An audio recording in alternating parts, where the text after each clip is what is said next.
Okay, so we've got most of the settings all locked in on the NXT controller for the BAC 4000 from ASI and ERT. I just love saying all those letters, it's great. But either way, we've got everything set up. I want to show you guys, I bought a really cool mount for the display.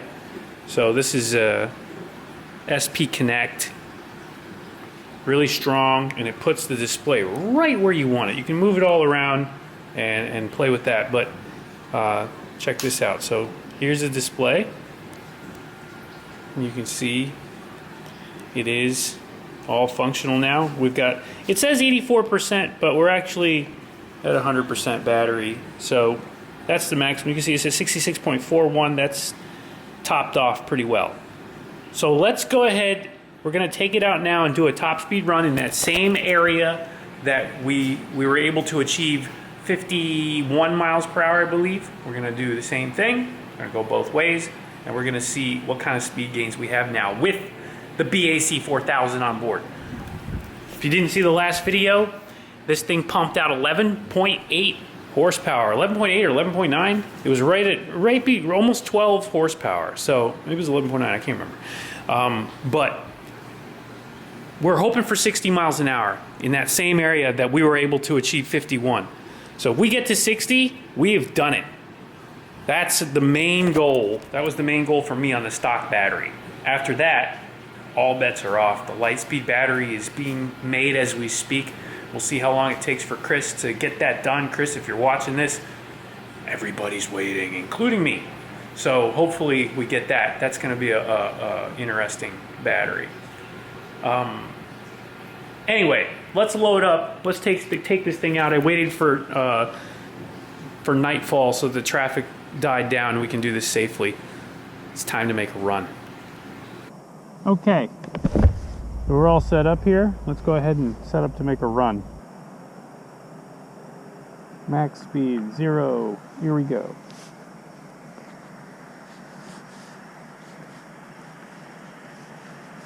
Ready for action. Here we go.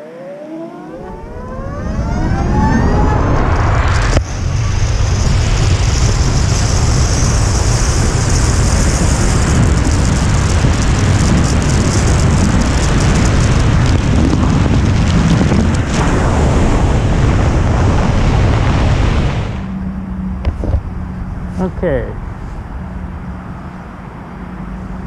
57.3 on that run. We can do better than that, guaranteed. This time I'm going to hold it longer.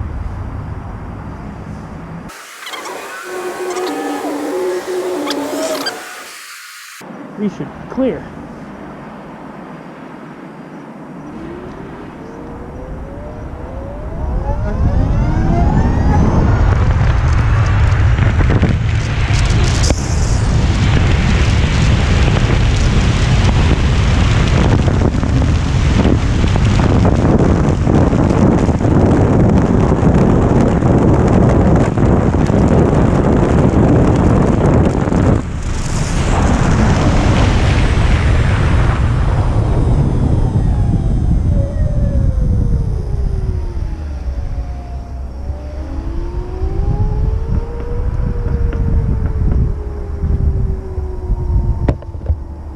Alright, I was able to hold it a lot further that time.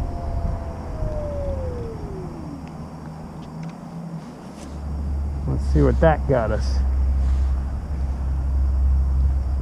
Boom! There it is, kids. 60.8, so almost 61 on that run. And that was solid.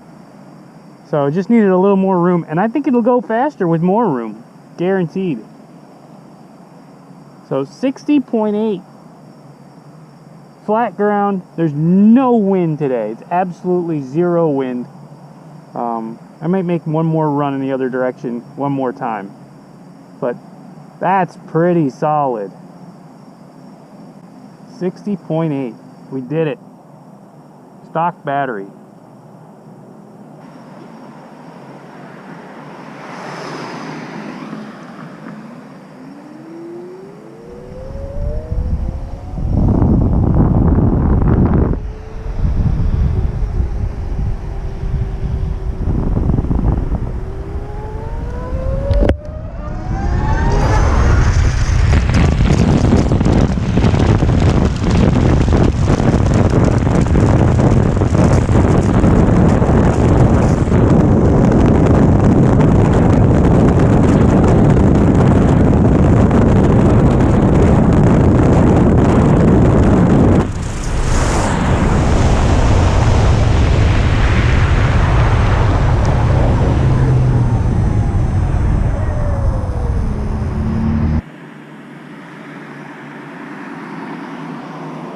61.1. So there you go. We're rated 61 miles an hour. Over 60, both directions.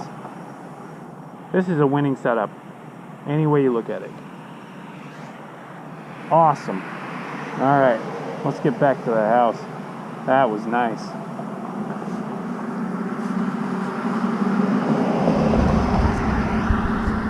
I want to demonstrate something too. I'm going, here's like a 10 mile an hour roll right here, and I'm just going to get on the gas. Watch this. This is a stock battery. 10 miles an hour. I have to let off. It just wants to do wheelies like crazy. I'm not a good wheelie person, so I'm not even going to try. But if you can go 10 miles an hour, and it just wants to go. Insane.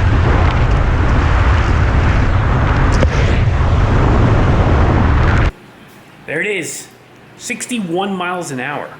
So we're over that 60 mile an hour threshold. That's measured on the V-Box Sport, so that's a very, very accurate. You're not gonna be able to argue with that much. The readout on there was 1 mile per hour off. As you can see, I think we hit 62 on the readout, and it was actual 61 GPS. Pretty accurate. I'm not gonna argue with that. It is adjustable though. You can adjust those things if you really want to. The entire controller is adjustable. What an awesome little machine this is. I'm really curious to see just how much we can get out of it if we keep on tuning with the field weakening. As you can see here in the settings, we can go to the field weakening settings here, and you can set your sport mode, your eco mode. I have them both jacked up because what the hell is eco mode? Come on, we don't need that. I might do a profile for eco mode later that allows me more range at full throttle, which I can just do that on my own. I don't need the thing to tell me. But anyway, you can set all your stuff here. I have the field weakening turned all the way up to 25%. So there's drive modes, speed limits, all kinds of stuff. You can change the braking. Here's the regenerative braking settings. You can do a lot of different things with that. This is a work in progress still. This is not the 100% final product, as it's always evolving and getting better and better.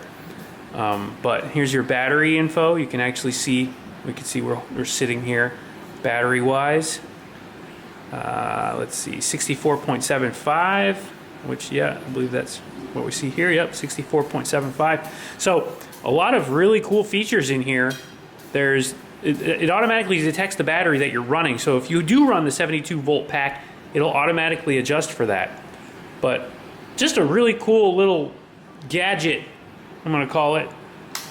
But very important to have for this controller, because you can make all these changes on the fly and you don't have to do the programming. Makes it very easy, very user-friendly. So we're gonna be able to get you that stuff. You just let me know if you want that for your SUR RON, and if you're looking for something, hit me up. Feel free to email me. I have my ways, and I will be able to get you whatever you want. These bikes are awesome, and so far I am extremely pleased to be able to modify some of these, dyno test them, speed test them, and just get the most out of them as far as I'm concerned. Future plan, battery, it's coming. Hold on for that one, because God knows what this thing's gonna do. I really don't have much business going over 80 miles an hour or so. So this bike is plenty as it is. So with the battery, I expect massive acceleration, which will just basically set this thing to the limit. If you guys have never seen my scooter videos, I've tuned a bunch of hot rod scooters.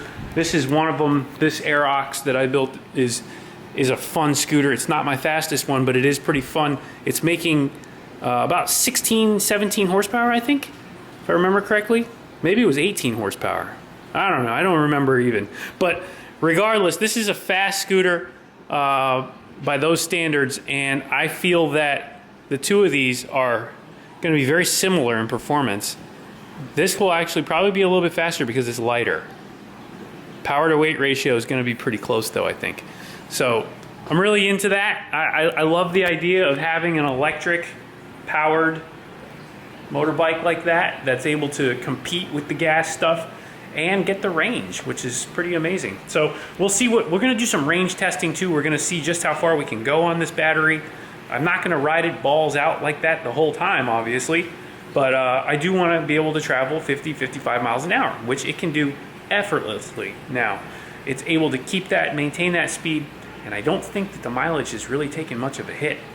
So more testing to come on that. Stay tuned for that, and stay tuned for the battery, because that's gonna be huge.